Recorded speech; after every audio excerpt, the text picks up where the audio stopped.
if electrical power is not available. The manual filling procedure must be used.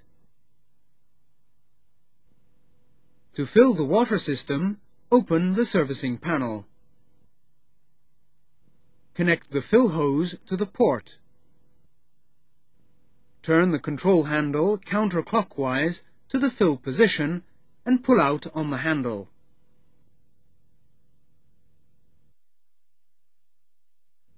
Turn on the water pump on the truck. When the tank is full, the water comes out by the overflow port. Manually push the control handle back in its neutral position. Turn off the pump on the truck. Disconnect the hose. Before closing the door, clean and dry the service panel and check for leaks. Then, close the access door.